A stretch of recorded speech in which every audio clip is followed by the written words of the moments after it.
there you are. Hello and welcome to Sunday Politics. I'm Kayode Okikiolu here in Lagos. Well, it's 131 days to next year's presidential election. That's 4 months and a few days. Nigerians will be making their choice on who will steer this country through obviously challenging times. Well, the electorate, that's you, will need to make the very best choice amongst the options. Now, who do we need? We need a leader who can inspire Nigerians both home and abroad. We need someone who can better unite the nation's diversity and use it to our advantage. A president that can make the right choices on the economy, security, management and protection of our resources. And the list goes on and on. You can even add yours as far as it's for the good of our nation. And tonight, we'll be asking those key questions of some of the parties in the race to help you in your decision-making process. But first, let's tell you about a similar decision that the people of Ekiti State, Southwest Nigeria, made on June the 18th this year, and it has now culminated in the swearing-in of a new political leader and chief executive for the Land of Honor and Integrity, as it is called. Today in the state capital, Ado-Ekiti, Mr. Biodun Oyebanji took the oath of office as the 5th governor of the state after the expiration of his predecessor's term, that's Governor Kayode Fayemi. Well, the event had in attendance top political leaders, including, of course, Mr. Kayode Fayemi, the outgoing governor, the APC presidential candidate, Bola Tinubu, state governors, traditional and religious leaders, many more, and of course, the people of Ekiti State. Now, Governor Oyebanji unveiled a 6-point developmental agenda, which he says will focus on youth development and job creation, human capital development, agriculture and rural development, as well as infrastructure. As I assume leadership of our dear state before God and this distinguished audience today, it is indeed an emotional and historic moment for me that destiny has now placed upon my shoulder the onerous task of furthering the journey to the actualization of Ekiti prosperity, which was and remains our core mandate. I'm deeply grateful to be called upon to assume the seat previously occupied by eminent patriots through various times and seasons, who all gave their best for the development of Ekiti. My mission for Ekiti State is to be a land of prosperity, opportunity, peace, and progress. A land in which transformed people and communities can reap the fruit of their labor in dignity, good health, and safety. A land of honor where integrity matters. For this vision to be actualized, we need to focus on a roadmap to get there. The French West Indian psychiatrist and political philosopher Francis Fanon, in his famous quote, says, "Each generation must discover its mission, fulfill it, or betray it." Ekiti, I do understand my mission, and I'm here to fulfill it. So those promises have been made, and the people of Ekiti will definitely be keeping tabs and looking forward to the fulfillment of those promises. Now, let's get into the first leg of our conversation tonight. One of the biggest stories of the week was the Academic Staff Union of Universities calling off its 8-month-old strike on Friday. That's 8 months of lots of intrigues, accusations, counter-accusations, court cases and rulings, various committee and tripartite meetings. In fact, at some point, it looked like this might drag until next year. But then ASUU finally gave in and suspended the strike. Well, what's exactly playing out behind the scenes, really? What was agreed to? Is this the end of university strikes in Nigeria? Or we're just postponing the evil days, as they say? Well, these are major questions begging for answers tonight on the program. And that's exactly what we'll be doing on the program tonight. Well, we're joined by the National President of the Academic Staff Union of Universities, Professor Emmanuel Sodeke, who joins us from Umuahia in Abia State virtually this evening. Thank you, Professor Sodeke, for joining us on the program tonight. Thank you for inviting me. Well, having taken effect from 12:01 on Friday, according to the communique that ASUU put out, can you confirm, just to be clear, that indeed lecturers are back to our public universities now? Well, our own is that we have suspended the strike, hoping that the government will do the needful. And by tomorrow, hopefully, the lecturers, if the universities are open, lecturers will go back to work. Well, it's one thing to resume. By the way, I've noted the other side, which you talked about. We'll explore it, definitely. But it's one thing to resume. It's another thing to resume with joy and maybe some level of satisfaction. So for you lecturers, are you happy to resume lectures tomorrow? As you have seen from our own press release, the major reasons, although there were intervention by the speaker and others, but the major reason we are resuming is because we are obeying an industrial court judgment. That's why we are resuming. But the issue has not been fully resolved. No agreement signed. So we are resuming because we are a law-abiding organization, and we don't want to break the law. That is the major reason why we are also hoping that the intervention of the speaker, as promised by him, will resolve this problem within a very short time. So the issue has not been fully resolved, but will resume because of that court injunction. So in essence, you're not happy resuming tomorrow. It's just out of necessity and out of obedience to the court. Definitely. Oh, we have said this over and over again, that in trade dispute, especially involving university academics, the best option is negotiation, and then you end it with a short time. But one of the Minister of Labor, believe that the best way is to go and force them to class. So it's so sad, but because of the interest of Nigerian people, because Nigerian students, their parents, and the speaker who is intervening, our members will teach. But definitely, if they teach, you can't expect someone who will be 8 months, somebody who maybe from his bank he has collected more than ₦1 million as a loan, and you want to go to class, you have not paid 1 kobo, they should go to class and teach. Well, I pray that they go there and because of the children, they will do the best, but that's the best they can do. I mean, I expect a hungry man to go there with full mind. Right. I mean, from your disposition, demeanor, it looks like it's a confirmation of the fears that people had, that the students will be at the mercy of unwilling and unmotivated lecturers in the classroom. So what kind of education will they get then? Will that be quality education? You see, this question you are asking me, you should ask the government, not me. In a normal system, we expect that to avoid what you are talking about, they should pay the salary, because let me tell you, if you look at it, you have seen the schedule for all the universities that are reopening, you have seen them. But what are they saying? They're going to start from 2021, 2020, 2021 to bring all the backlog. That's what they are telling you. So they're like other unions who go on strike. When we come back, we go out where we are stopped. That's where you start from. You have to meet up, and in doing that, you forgive your leave. You forgo your leave, you teach on weekend, you go to school by 7 o'clock so that you meet up the backlog. But somebody has gone to court to say no work, no pay, going to convince the government that no work, no pay. It is so sad for a country. You know that part of the world, when lecturers are on strike, it shouldn't last 2 weeks. But you say, let me wait for 8 months. If hunger will bring them back to work. Let me wait for 8 months. Let me think court will bring them back to work. But I remember, I trust them. They will do the best, like I say, in the interest of these school students and the parents.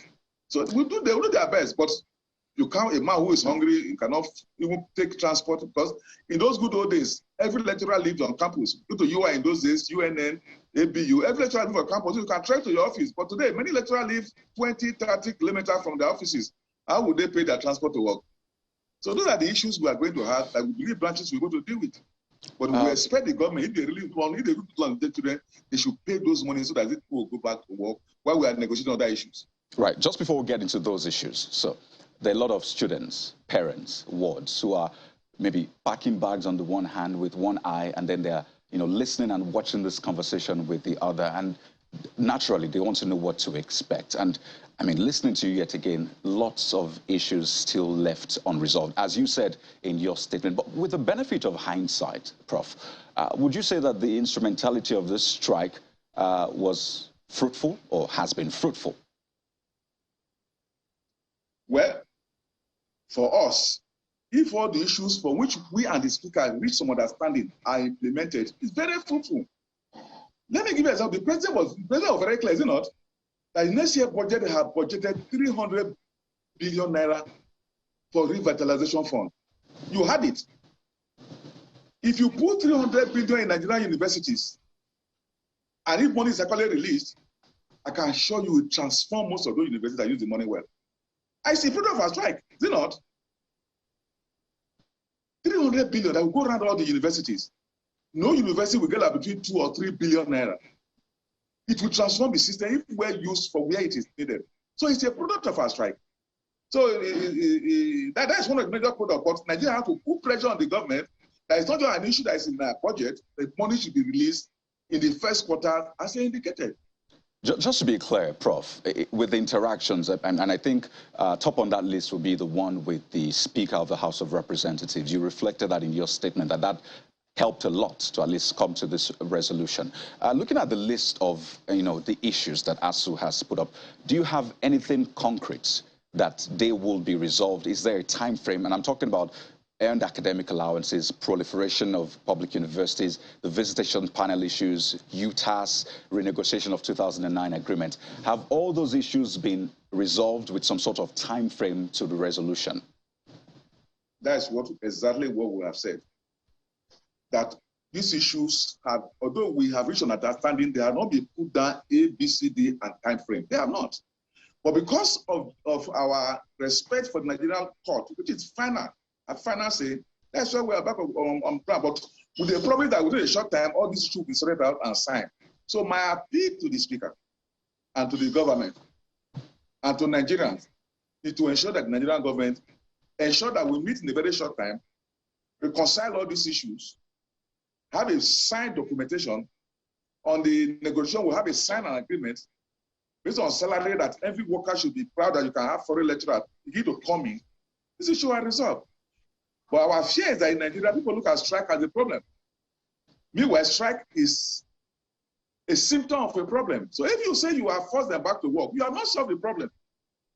You have not. And for me, for the interest of these young men and women who have stayed home for 8 months, who have made sacrifices for future Nigerian universities, I appeal to the government to ensure these issues are well documented and the time frame are met. So when that is done, the sacrifice these young men and women have made in the past 8 months, they will have a reason to smile that during our time, the Nigerian university was transformed in such a way you now have foreign students coming in, foreign lecturers coming in, having a proper laboratory and graduating with pride. That is our wish for Nigerian students and their parents. Okay, just to be clear now, so we know, everybody's on the same page. We can manage expectations of Nigerians. For the earned academic allowance, there's been no time frame, or there is no time frame to that, yes or no? No. Like I said, we don't have anything we signed. It's when you sign a document, you have a time frame. So we are insisting that for this year, is what we told them, pay just a little fraction, and we allow the rest to go and implement your agreement. We say pay 50 billion, and we allow the rest, the backlog, about 3 or 4 years, we will forfeit it. But pay this one that we put in our MOA of 2020. Is there written that in August 2021, government will release 25 billion, and in February 2022, they will put the 50. We say pay that and let the rest go. As part of our commitment to the system, we forfeit the rest, but implement a new agreement so that we start a new team all together and forget the past. That was what we told the government. On revitalization, they are owing 1.3 trillion. We told them, say, please, release one tranche.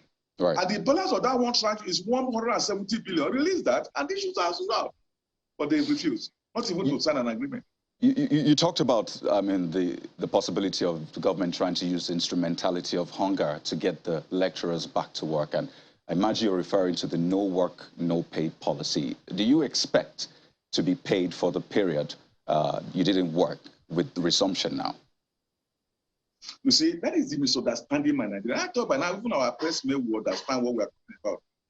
Do we resume tomorrow? And I remember we insist that university should start 2022, 2023. And all the other ones that we have done that we're going to start from behind, we should allow go. We should cancel 2020, 2021, 2022, let's start 2023. So that any student who get admitted 2020, 21, they will cancel it.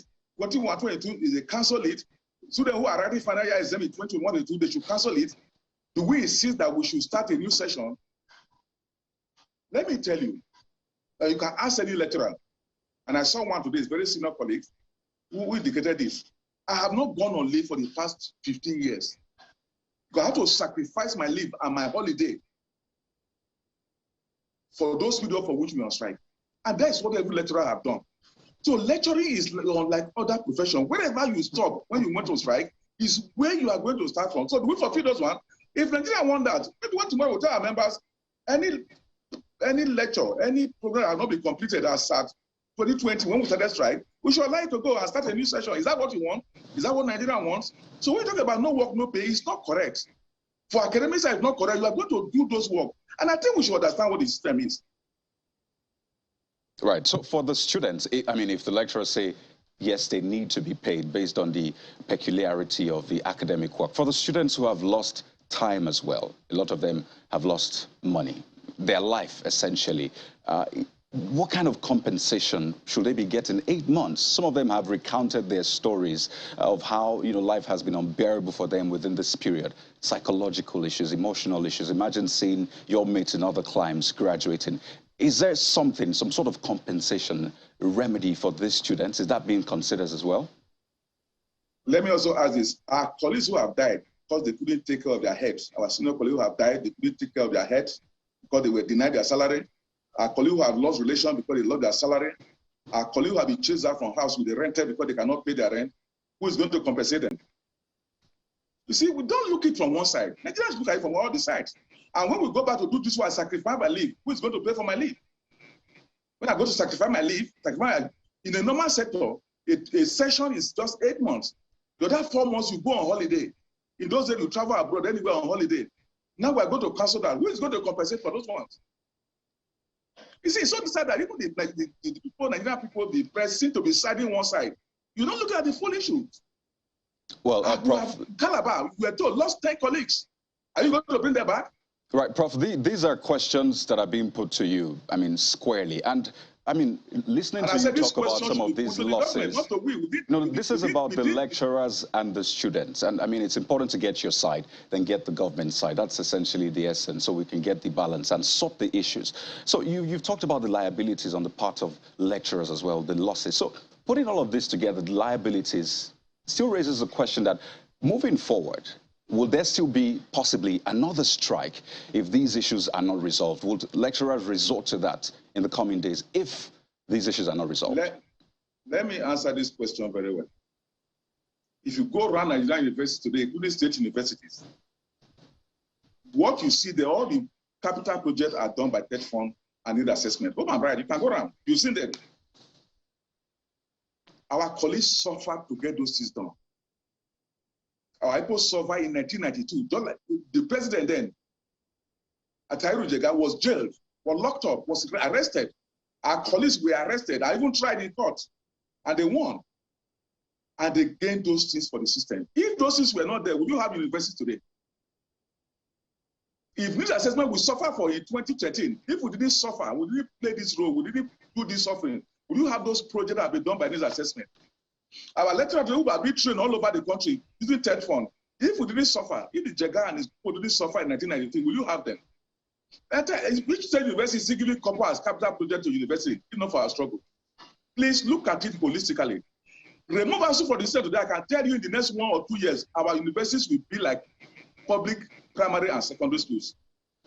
So where nobody want to send their children there. So what we are doing, we are paying extreme sacrifices to ensure that the system works. So we should not be looked as if we are the problem. In a normal country, when lecturer goes on strike, no government allowed to stay for 1 week. But here they left. I can tell you, apart from the meeting we had with the speaker, in the past 6 months, none of the government officials have met with it officially. None of them called up for a meeting because they believe hunger.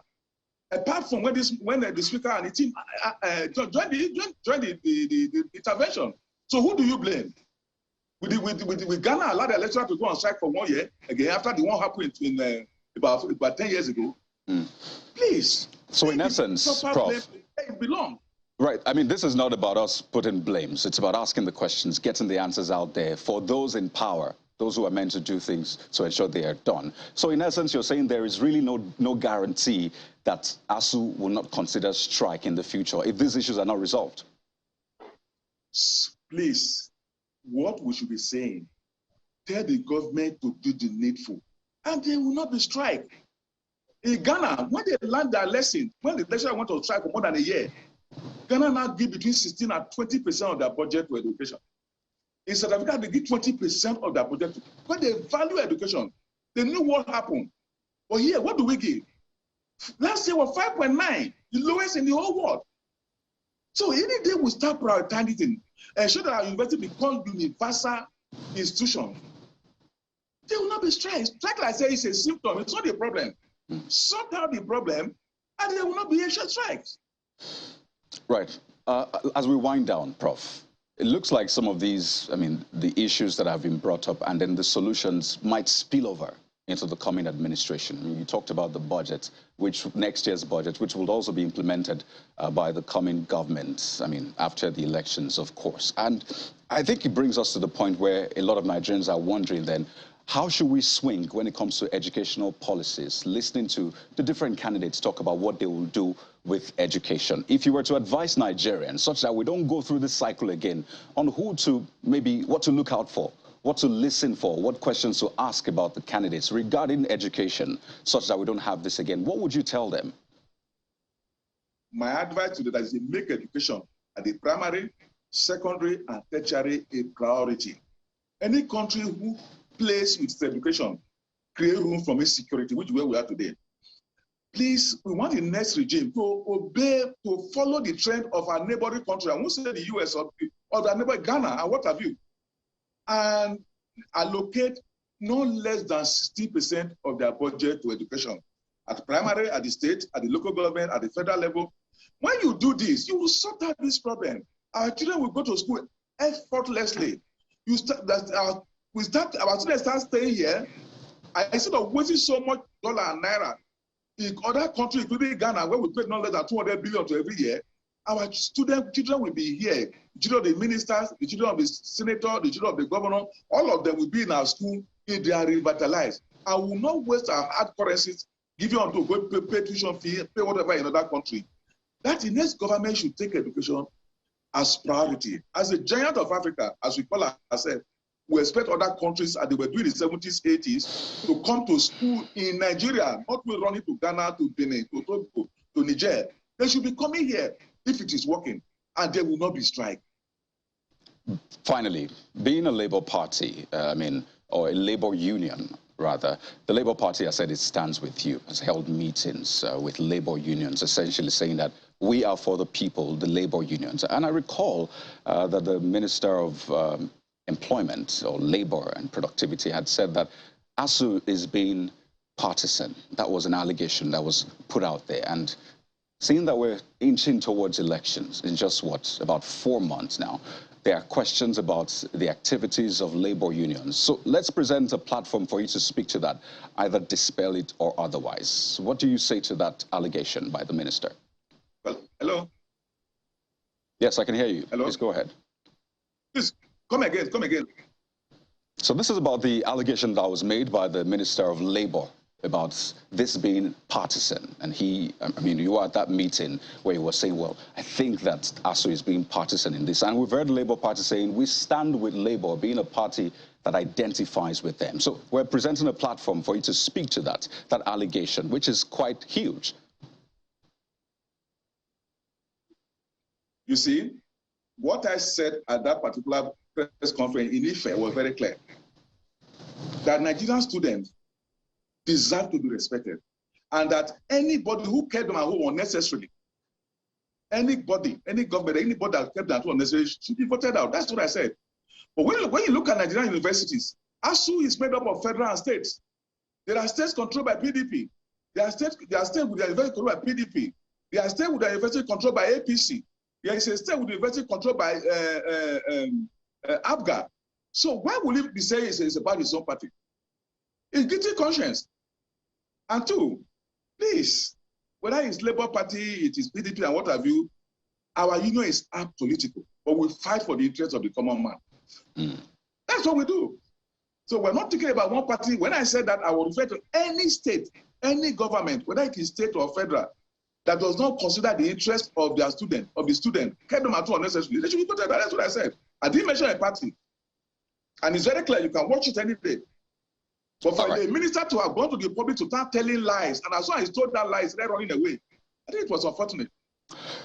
All right. I think that's a fine place to leave it. I mean, the coming days will be very vital. We wish your union, Nigerian students, and in fact, Nigeria at large, the very best on this education conversation, because it is vital to the development of any nation. We've been speaking with Professor Emmanuel Osedeke, who is the National President of the Academic Staff Union of Universities. Thank you so much, Prof, for your time on the program tonight.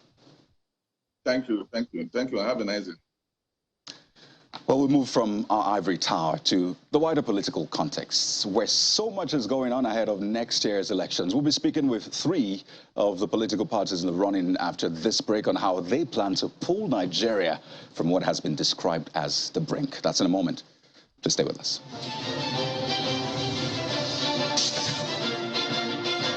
There's so much going on in Nigeria's political space, and it's happening so fast that if you blink, you might miss something vital.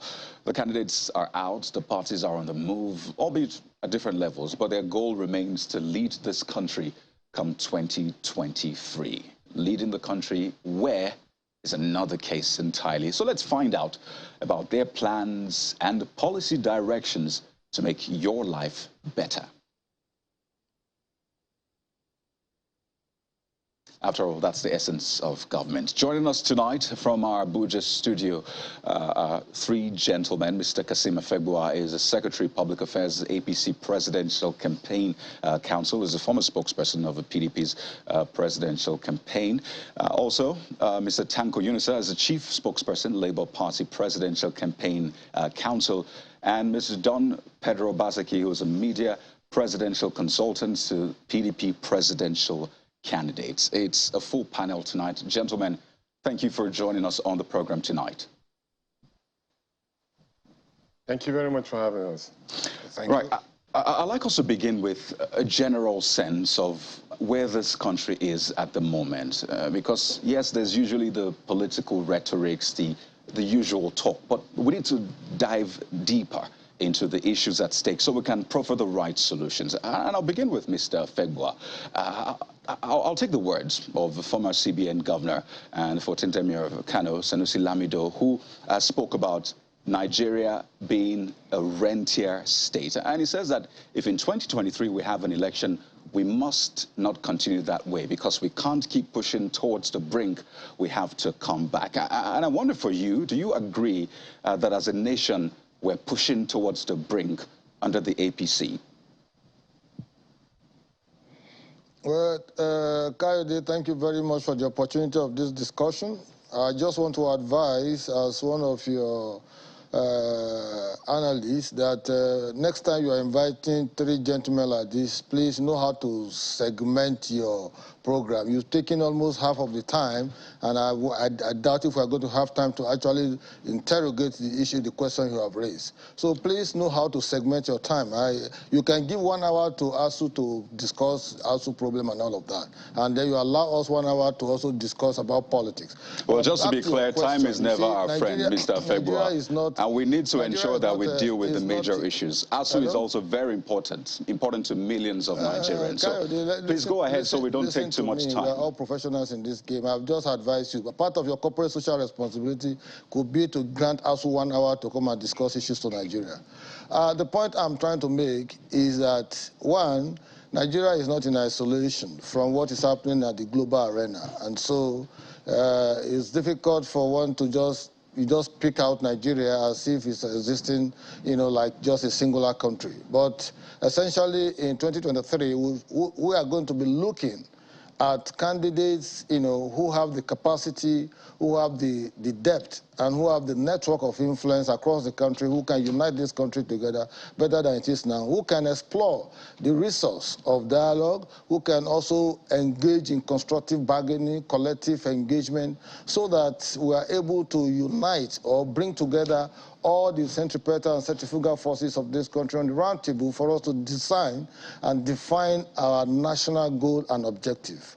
I am supporting Asiwaju Bola Ahmed Tinubu, for example. He's a candidate of APC. Well, Mr. Efegbua, pardon me to butt in.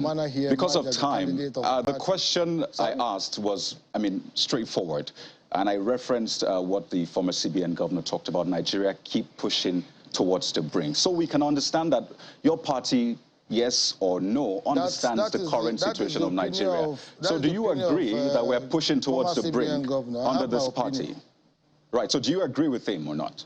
I have my opinion. That is the opinion of the former CBN governor. I'm not bound to toe his line. I have my own opinion. I've just told you what my expectations are in 2023. Whether Nigeria is going to the brink, whether it's putting out of the brink, it depends on the quality of leadership we're able to put in place in 2023 and what is the capacity of that president to rally around all the centripetal and centrifugal forces. In Nigeria, we're tired of hearing the same issues every now and then and all of that. Everybody coming to promise, but what I know for a fact is the fact that Asiwaju Bola Ahmed Tinubu has the capacity to contend with issues that are threatening us, whether now, whether in the future, because he's got a very wonderful initiative encapsulated in his action plan, which when put into practice would be a far cry from what presently exists. But again, you can't discuss Nigeria in isolation. That's what I'm saying. Most countries in the world now in the brink, even the UK, that is our colonial masters, they are suffering a lot. You know, too many things are happening almost every day. So you can't discuss Nigeria in isolation. But well, this question is particularly about Nigeria, but because of time, let's bring in the other gentleman with you, Mr. Fegbo. And I'll take this to Mr. Yunusa, just to get his opening comments. I think it's important to diagnose where we are. I mean, we can't say that we'll decide whether or not in 2023. First, we need to know where we're headed as a nation, so we know what we need to get us out of it. So for you, Mr. Yunusa, do you agree with that submission first? I mean, how well does your party have an understanding of where we are as a nation? Well, quite honestly, the truth be told, we have suffered a lot as a nation, coming from successive government, considering what they have put in place and the level they have put Nigerian people into. Is it in terms of insecurity, or in terms of indebtedness, or is it in terms of hopelessness, or is it in terms of lack of unity and cohesion? These are fundamental facts that have already been out in the public domain.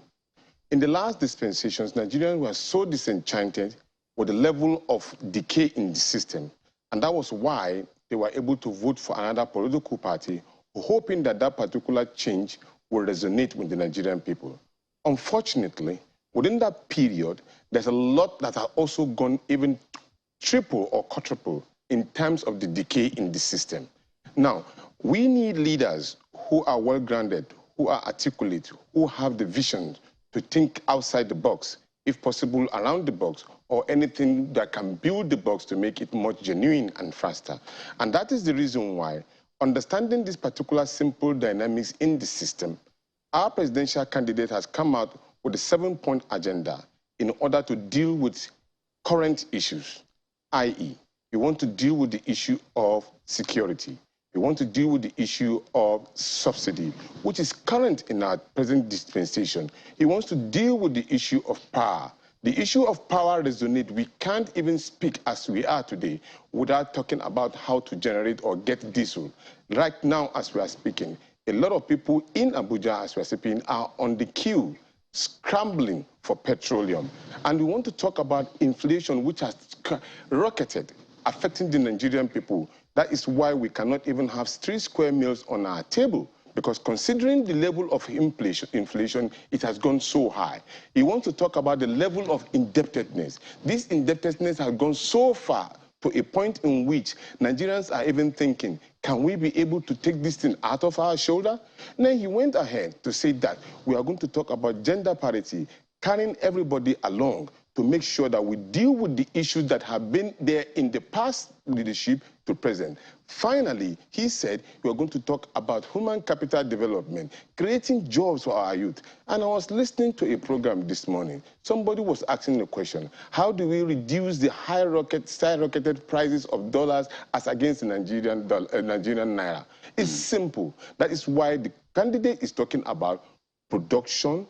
Once you are producing, you are not consuming. you will be able to produce things that you will be able to consume. And that way, within a short period of time, the dollar and the naira, of course, will almost come to an equal position, if not even getting lower. Right. But the Nigerian people, we have a lot. We have individual capacity, and that is why probably our campaign is people-driven, because the people are the one moving this particular campaign because they want to own the process. These are let me bring this to we can do as a problem, of course. All right.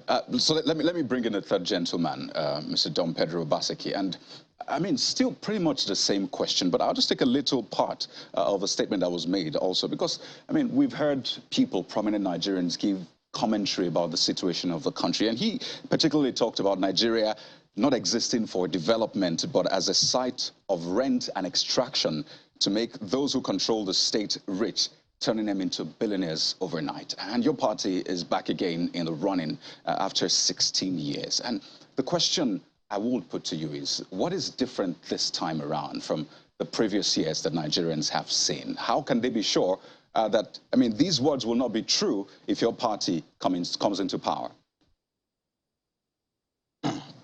Kayode, were you in Nigeria in 2015?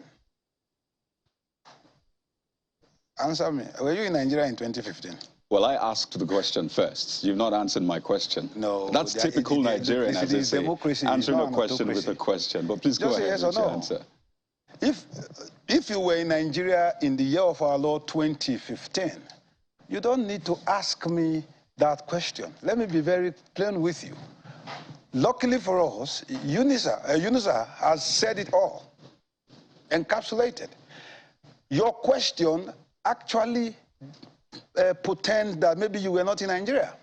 In Nigeria in 2015, in fact, in December 2014, the IMF and the World Bank recalibrated the Nigerian GDP and announced that Nigeria was the largest economy in Africa. Matter of fact, not manufactured. We all know that as at that time, Nigerians were maybe angry with the slow pace, the seeming, let me use the word that was trending on the APC trend then, cluelessness of that president. But we all know today that that was a banded set of lies packaged to the Nigerian people, saying change, change, change, and all we got was Palos exchange, saying next level, and they've taken us to a level that we never thought we would ever get to as a nation. What this nation needs is simple, so as to pull it back from the brink. This nation was not at that brink that the ex-CBN governor is speaking about today. He's talking about the currency. So when you are going back to 16 years, so as to join in the seeming demonization without creating proper product differentiation, then there is a problem. Now, Nigeria, as at 2015, we know where we were. And as a result of that, my own principal, Atiku Abubakar, who was a principal player of taking Nigeria from the brink, we fought up till 1999 to bring about democracy, a new change, a new vista. Nigeria was a nation held down by debt. And by the time the Obasanjo Atiku government was leaving office, Nigeria, for the first time in 35 years, paid the Paris Club, and our debt was close to zero. We have to get the facts straight. Because the lack of history, or the lack of teaching of history, is making propaganda and little modelings here and there take over the social media space. That would be a greater disservice to our people. Children who were just 10 years old when this present government came in 2015, today they are in the university. So their adulthood is a Palos APC-led government that have taken Nigeria back to Neverland. That is a statement of fact. What does Atiku bring to the table? Very simple.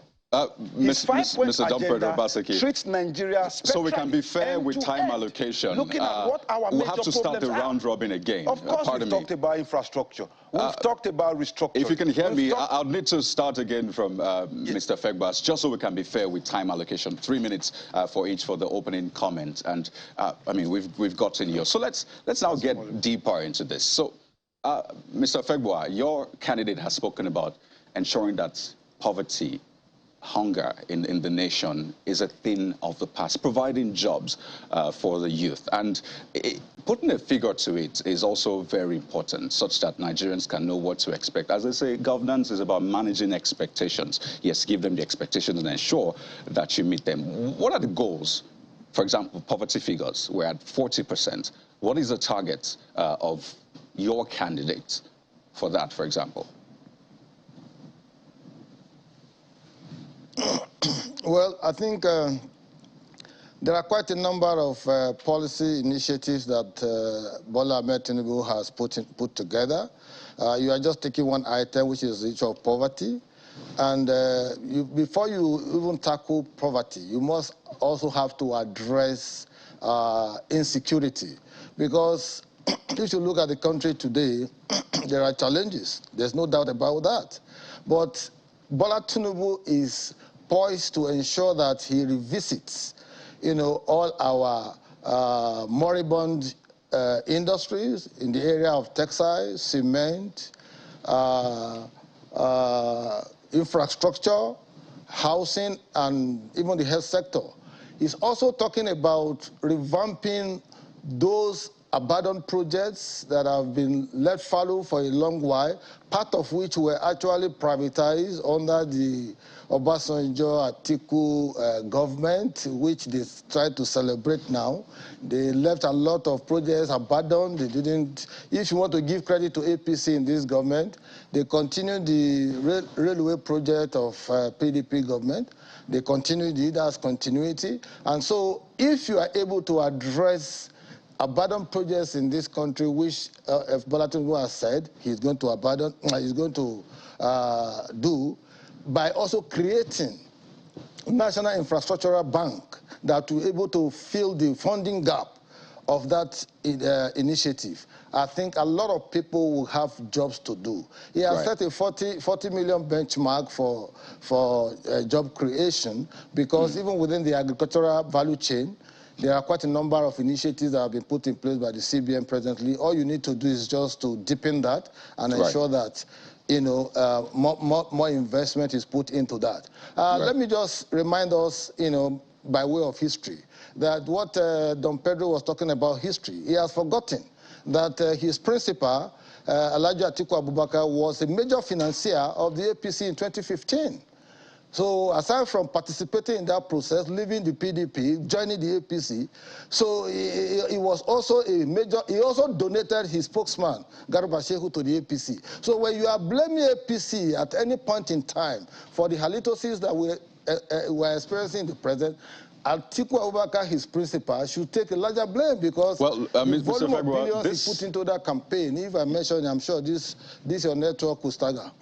Well, I'm sure that you, clearly, the figure I asked you, by the way, it's okay, you can put it out there if there's figures to back it up. I mean, it's part of the conversation anyway, to track campaign spending. So if you do have it, by all means, please lay it out there. But I was asking particularly poverty figures. The current government promised to lift 100 million Nigerians out of poverty in 2019. So there was some figure put to it. Whether or not we've even touched 10 million is another matter entirely. So from 40% poverty rate, what is your candidate looking to bring it down to?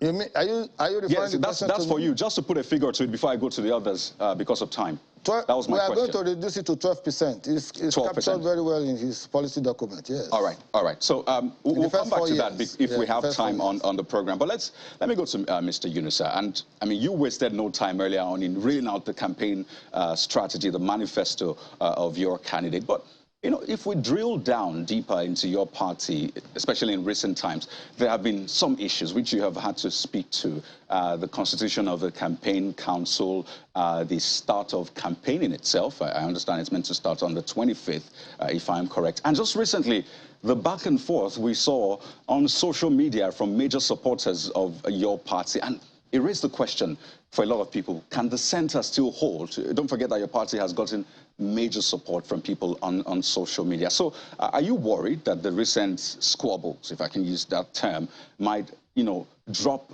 the support for your candidates in this coming elections?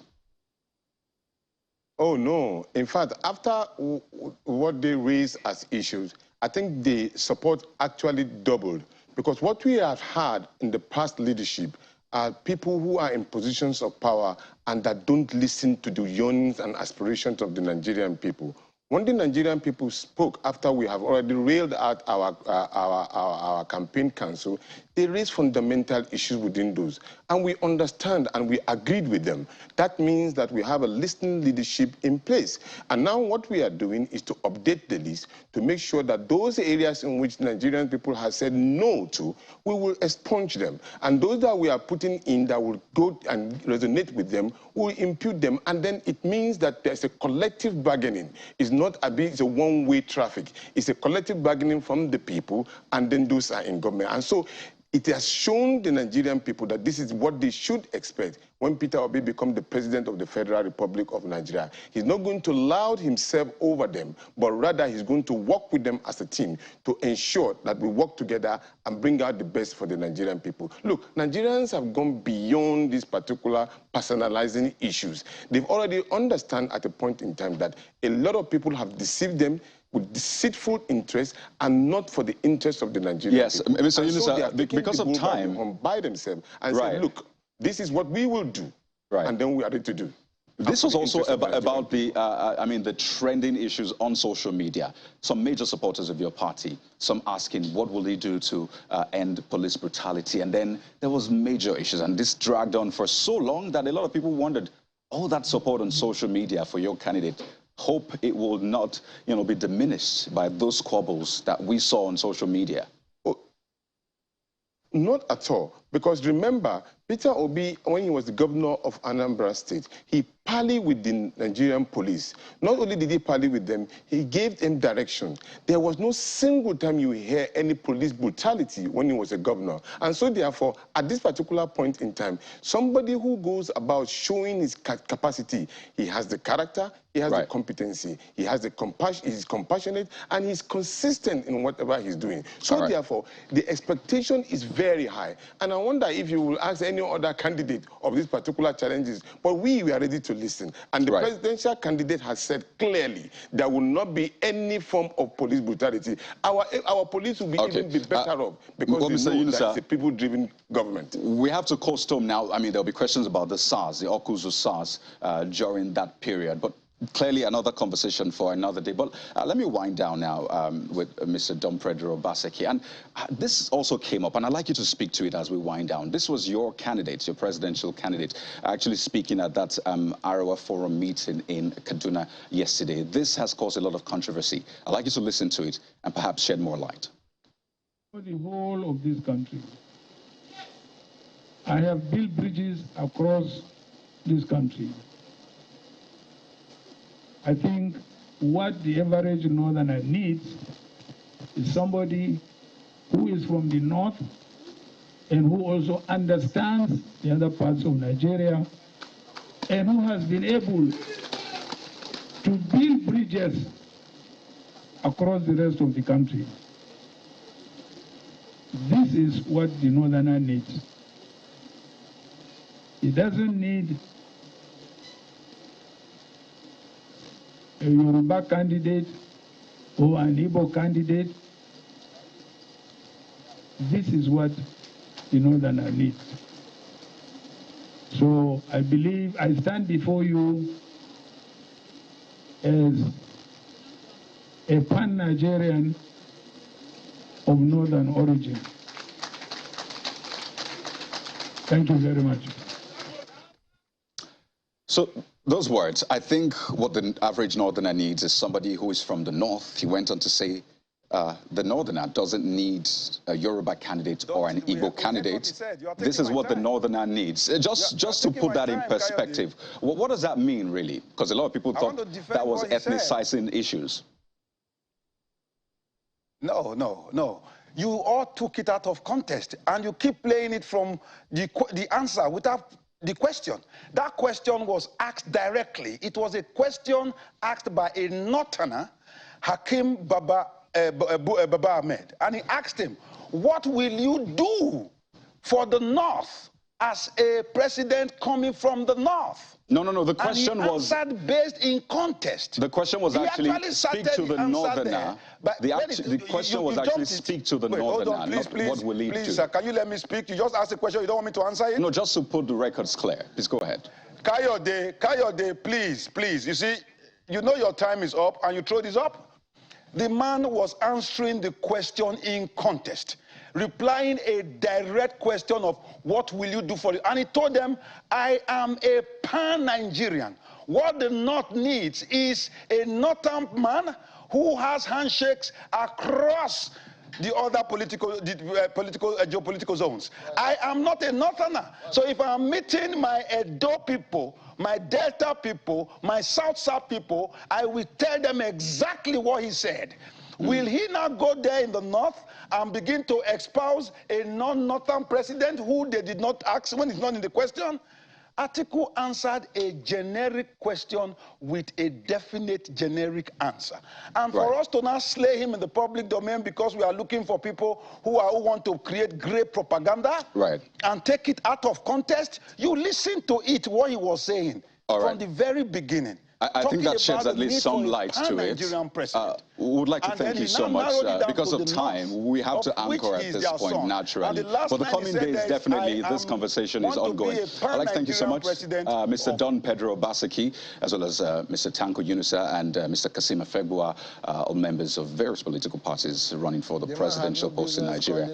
Thank you so much for your time, gentlemen, on the program. We'll do this again, so thank you and have a wonderful night ahead. Well, politics, always an ongoing conversation. That's been the program. I'm Kaido Kikelu. Good night.